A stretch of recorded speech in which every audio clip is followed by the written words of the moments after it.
The face of their respective craft for a period of over a decade, the biggest star in the space with the most box office appeal.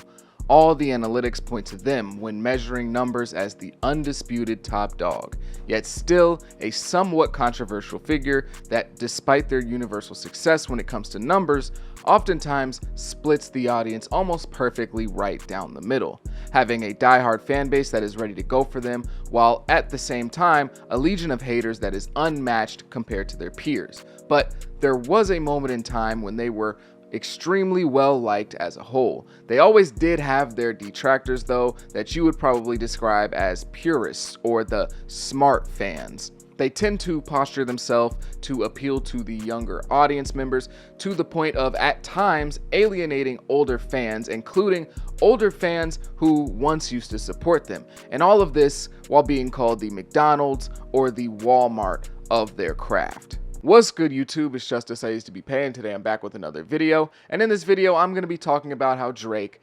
transformed into John Cena. Now this is one of my most ambitious videos ever. I've always wanted to kind of combine my love for pro wrestling and my love for rap into a video, so I'm glad to finally do that. I might lose some people here, some people might not all the way follow, but just for those of you who don't really know me that well, I love pro wrestling. Probably just as much, if not a little bit less, than I love rap. It's one of my first ever loves in terms of entertainment, and so I oftentimes like to blend the world, so why not bring that to the YouTube stage? I might lose some people here. This might not do too well because there's not a ton of overlap, at least I don't think so in terms of the fan base in 2025, but let's just see how this video does. I even put on my Drake shirt in preparation for this video. I got this shirt at the It's All a Blur tour, so I'm all ready to go. I hope you are too. Make sure you leave a like, comment, subscribe. Do all those things. It helps me out a ton. As I've been watching Drake's career over the last 5 to 7 years, it's become very clear to me that the love for Drake isn't quite what it used to be, but really the epiphany hit me as I watched what took place during the summer of 2024 and the aftermath of everything that happened there. Drake and where he is in his career is very similar to where John Cena once was. Now, in the modern day, John Cena is at the very end of his professional wrestling career. This is his final year as a wrestler. He's doing his retirement tour. I went to his last ever show in Phoenix, Arizona. He's pretty much wrapping things up, but even though he's wrapping things up, he is now, for the first time in like 20 years, a heel or a bad guy. A heel is just a bad character within the world of WWE. And even though John Cena is a heel or a bad guy, he is still super beloved. The fans still are cheering heavily for him. However, there was a point in John Cena's career where he was everything that I described in the very beginning of this video. For those of you who are uninformed, I'm not really quite sure how you got here, but still, we'll just give you a quick rundown. John Cena is a professional wrestler for the WWE. He's widely considered one of the greatest of all time. He holds the record for most world championships won in company history. He was effectively the face of wrestling from 2005 to like 2017. He was the ultimate WWE guy. Whenever they needed something done, they'd call him, to the point of over-reliance on him. John Cena is basically the WWE's answer to Mickey Mouse with Disney. One thing that Drake and John Cena have always really had in common is that they've never fully had the respect of the diehards within their respective space. Even when they were at their most popular and everyone loved them and didn't really have that much bad to say about them, they never truly had respect from the diehards. When Drake was young and he was on his come up and his name and face were everywhere, with some of his songs blowing up for the first time and he was truly being introduced to the world, there were old heads and older rappers who didn't respect Drake. They said that he wasn't really a rapper, he wasn't really hip hop, he was more of a singer, he was more R&B, he was a pop star, he wasn't tough enough, he was a little too vulnerable, too emotional, he was a little too soft. All of these things that were brought up by these old heads were really in the sense of Drake wasn't their traditional rapper. Even after Kanye had blown up and kind of broke the mold of what can be considered a mainstream rapper, Drake still wasn't a traditional rapper that was getting respect from these older heads, from these diehard fans. In a very similar way, John Cena was disrespected for his lack of traditional wrestling attire, from his jorts and his sneakers that he would wear in the ring to his oftentimes highly questioned in-ring performance ability, especially before 2015.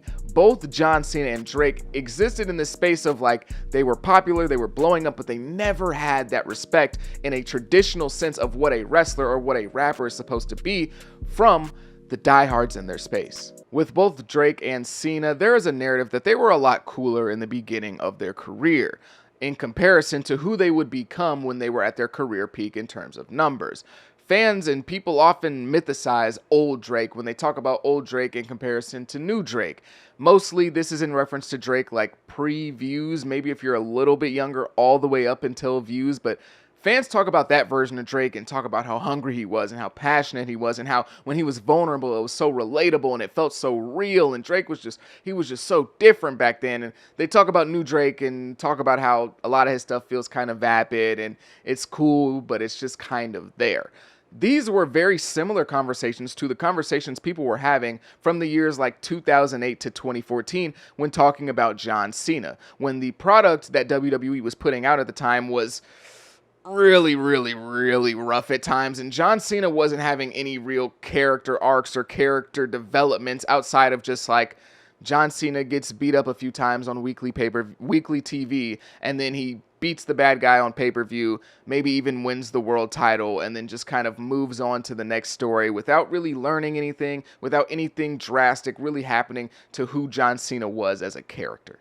Not only did Cena end up doing some of his worst work during this time period of his career, but his character was kind of neutered from what he was when he began. John Cena, when he was a fan favorite early in his career in the early 2000s, he was portraying a heavily hip-hop inspired character. He would wear chains to the ring, throwback jerseys, and even freestyle on his way to the ring. Both of Cena's most well-known theme songs were actually rapped by Cena himself. He would also be very edgy in his raps. Think like Eminem if he lifted like 12 days a week. Yet when Cena solidly became the guy WWE would hitch their wagon to as the face of the company, Cena transformed into a much more kid-friendly corporate commercial figure. He retired the raunchy bars and rap swag for a rainbow assortment of t-shirts, the character depth of a 12-year-old Boy Scout where the harshest curse word he would say was frick. He was basically an even more basic version of Superman, but in jorts, a ball cap, armbands, and sneakers. The perfect company man for WWE, who they could send as a representative to an event in a suit and have him shake hands and kiss babies. All the things that made him cool initially were stripped. He now represented the billion-dollar corporation. He was a quote-unquote sellout. He was the New York Yankees. You're a dynasty. You are what you hate. You have become the New York Yankees. This is who Drake became post-2015. Views selling 1 million first week was the moment where Drake became undisputedly, not even going to argue, the biggest rapper in the game. But not only was he the biggest rapper, he was the face of rap. He was the safe rapper that could appeal to everyone. He had major crossover appeal. Pop, country, it didn't really matter. His music was just so universal. His brand was so universal. He didn't say anything or carry himself in a way or portray himself in a way that could be seen as offensive to really any one group of people. He was very purposeful about his public image, keeping any real controversial or especially political statements as far away as possible. Now, I understand some of you might be saying, well, Drake's a rapper. He doesn't need to be political. He doesn't need to give his comments on politics. Who cares what a rapper thinks about politics? But hip-hop itself is an inherently political genre of music. It was born off the backs of young black kids in the streets telling their stories of living in these impoverished areas. I'm not saying that Drake has to be political or say anything about politics, but I do believe it was very intentional that he never gave a comment or said anything that really could be viewed as super divisive. We also saw the industry hitch their wagon to Drake massively. Obviously, Drake was going to be that guy without the support, but there's no doubt the industry messed with Drake heavily. On the release of Scorpion, he was literally the face of every playlist on Spotify, no matter the genre. The quote-unquote machine was heavily Team Drake because he was the perfect corporate face for rap that didn't step on any demographics' toes. Drake isn't the first ever commercial big-time rapper with industry support appealing to the masses, but there's no doubt he was the least offensive one, and that's clearly on purpose. Lil Wayne alienized people in his looks, lyrics, and yes, even his politics at times, speaking on the Katrina incident and how the government handled that. Kanye West literally said the president of the United States didn't care about black people on live television, and that's going to be the last mention of Kanye in politics for the rest of this video. Jay-Z has always spoken on what he feels about America and its treatment of black people. Then, of course, Tupac and Biggie were highly controversial to the masses of America, especially Tupac, who had a ton of political and social messaging in his music. Drake was the perfect clean-cut corporate face to shake all the hands and kiss all the babies in the same way that Cena was. Even though Cena was at his peak from the years 08 to 2014, when we're talking about popularity and company support, those years had some of John Cena's absolute worst work of his career. Yes, there were good stories and good matches sprinkled in there, like the stuff with John Cena and CM Punk and John Cena and Daniel Bryan. CM Punk we will get to later, but for the most part, a lot of that stuff was kind of bad. Like when Cena essentially ruined the careers of all 7 of the Nexus young guys, killed all their momentum before they even had a chance to really reach their peak. The feud between John Cena and John Laurinaitis, where they main evented a pay-per-view, despite the fact that John Laurinaitis was a middle-aged man who was not an active wrestler, and they had CM Punk versus Daniel Bryan, a WWE Dream match at the time, on the undercard of that show. John Cena destroying really Bray Wyatt's momentum at WrestleMania. And yes, this might be controversial to some of you, but if you were really watching, you really know. Even the stuff with Randy Orton, that stuff, for the most part, wasn't all that at the time. He still is an all-time great, don't get me wrong, he's a great talent, but man, some of that stuff from Cena in like the peak PG era of WWE was really bad.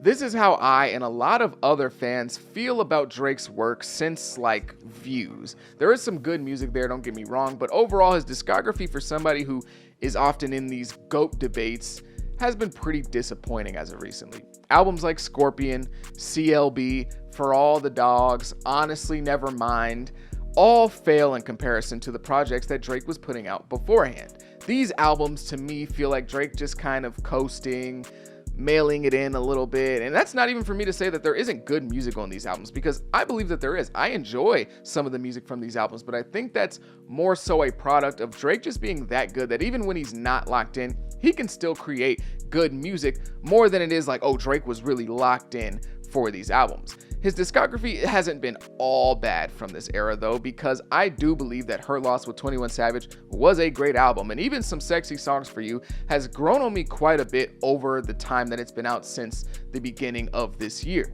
There's no doubt though that if you've been listening to Drake since the early parts of his career, this stretch over the last like 5 years or so is easily the worst when measuring in terms of quality of his work, which is funny because in spite of that being an opinion that's shared throughout the rap community, this might just be Drake's most popular era. When John Cena was in the peak of his career, especially during those years in the early 2010s, almost every arena he entered was split. The phrases "Let's Go Cena" and "Cena Sucks" followed each other on a nightly basis.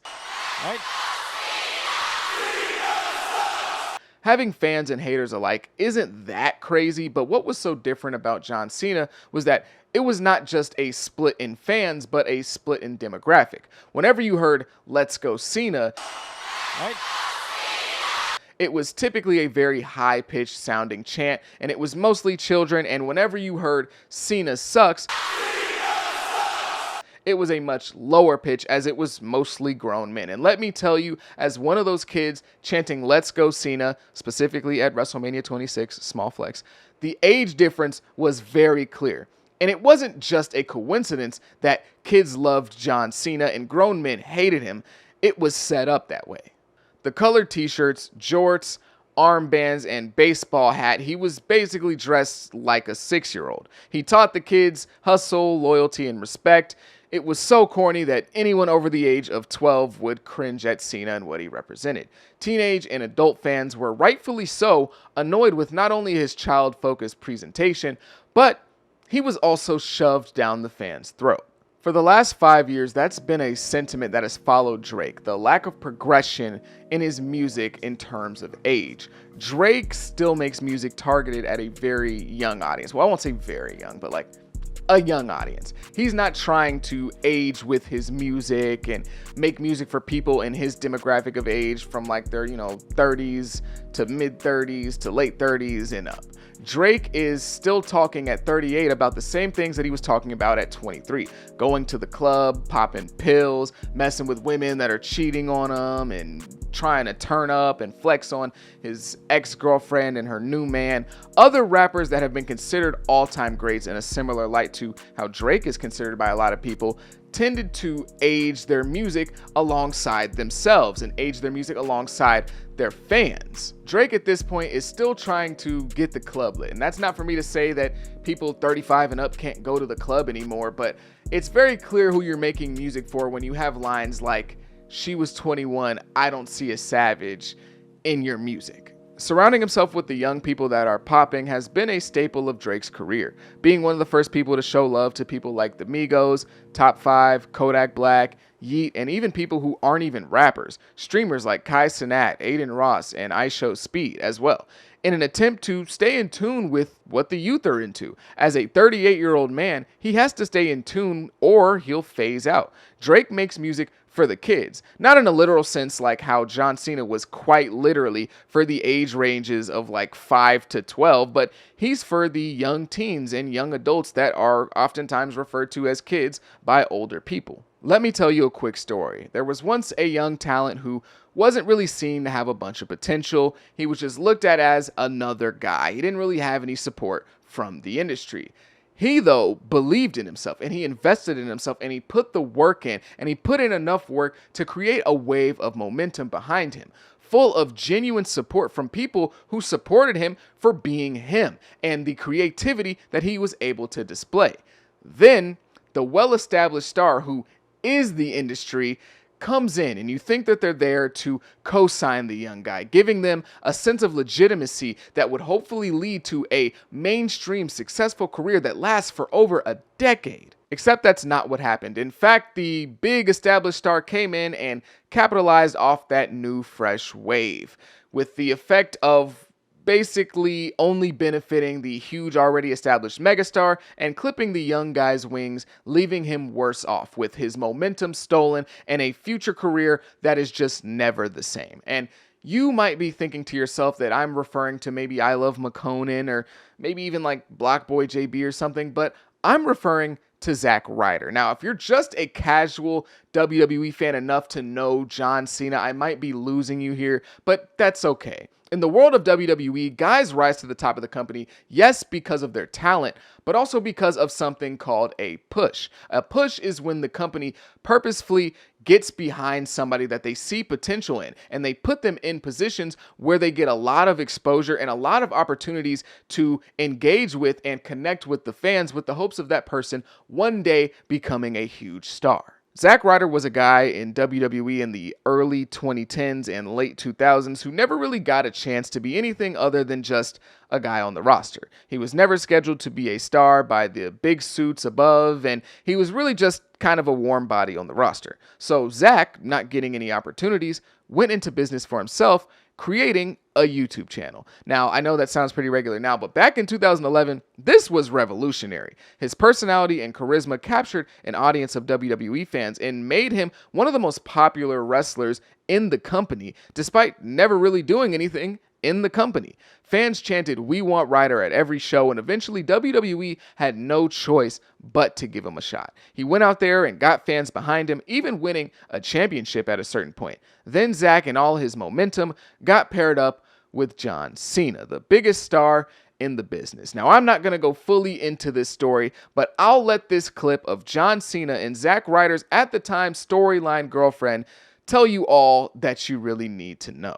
Mind you, in this story, Zack and John Cena are supposed to be friends. John Cena is supposed to be sticking up for Zack Ryder as he's been attacked by this monster Kane who's been going crazy on him, and that's how he repays him, by making him look like a fool, making him look like Kanye in front of the entire world. Let's just say Zack Ryder was never the same after this. Cena essentially killed this young star before he got the chance to fulfill any potential that he possibly had. This has kind of become a staple of Drake at this point. Not necessarily like the kissing his girlfriend part, even though allegedly the Drake stimulus package where he gives a small artist a feature and ends up blowing up their song doesn't always end up well, or when Drake sees a new wave popping up and uses that style in his music.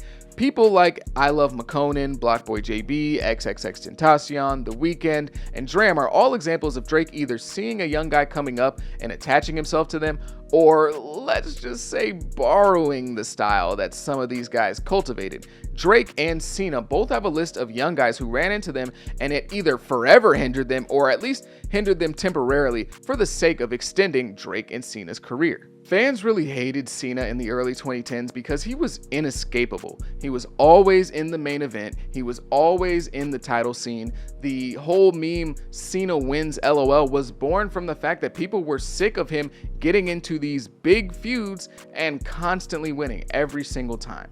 The higher-ups just demanded that we accept and that we love John Cena. More than anything, both Drake and Cena, in my opinion, have suffered from overexposure.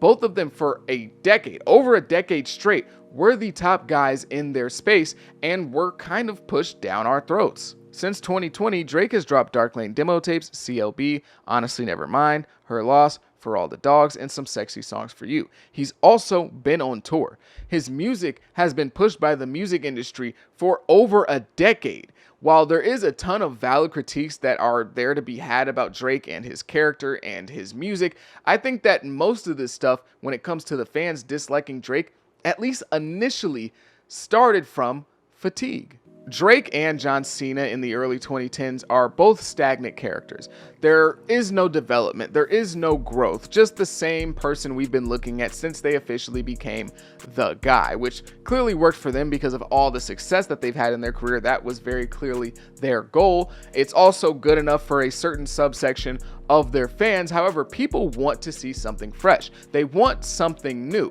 And when that person comes along to be not only a little different and a little challenging, but to point out all the flaws of this status quo spokesperson, the same fans that were once, adoring the guy fall head over heels for this new alternative. Not being able to escape these two guys caused mass anger amongst fans. So whenever anyone opposed them, sometimes the fan support for the person opposing them might be a bit disproportionate to how popular they actually are. You saw people like Edge, who was very clearly meant to be a bad guy, who was very good at antagonizing the fans and a great bad guy, get cheered when he went against Cena. Partially because Edge is an all-time great. He's one of my top 5 GOATs. I love Edge and people recognize that, but also because of people's hatred for John Cena.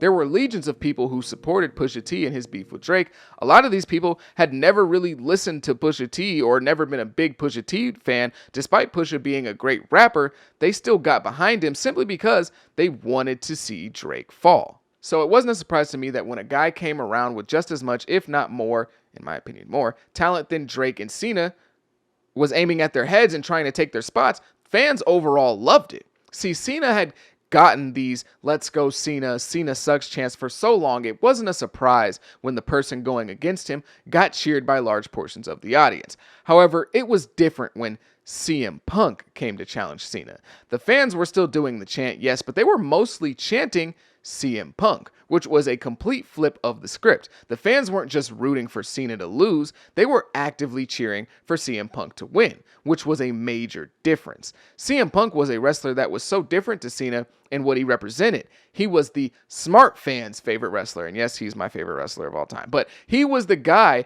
who wasn't supposed to be here and didn't play ball with the corporate suits, even a bit revolutionary, some might say, and he was stuck building a fan base the rough way while Cena was being shoved down everyone's throat. So he built and built until one day he had enough momentum to go at the king, and not only did he not miss, but he knocked it out of the park. I'm not going to go over the entire Drake and Kendrick beef. It was just last year. I'm sure you remember I made a video on it. Everyone on YouTube made a video on it. You get it at this point, but Kendrick was the first person to go against Drake that actually had a level of support that could rival Drake's. And not only did he have his own really big fan base, he had all the people that literally were just Drake haters on his side. So that collided to make a huge tidal wave. Kendrick Lamar being the CM Punk to Drake's John Cena just makes a lot of sense to me. Even outside of the Drake John Cena thing, the comparison there are a lot of similarities between CM Punk and Kendrick Lamar. From the long breaks that both of them have taken to the revolutionary verbiage and aesthetics, the love from the smart diehard fans, the love from the OGs and older wrestlers in the game, and the very strong moral and political messaging. They're also similar in the way that they're actually not that different from Drake and Cena, and they spoke like they wanted to get rid of that spot and what Drake and Cena represented, when in reality, they just kind of wanted to take their place. The downfall of Drake, at least when it comes to fan support, has been kind of intriguing to watch the entire time that this has been taking place, because it's been over like 5 years that the fan support has just been kind of dipping for Drake. It isn't just this Kendrick incident. I have kind of like felt myself starting to compare him to John Cena, the split in the fan base, the lack of character progression, the machine backing, the corporate image, and everything else. This was all something that I had seen before and that I had seen with John Cena.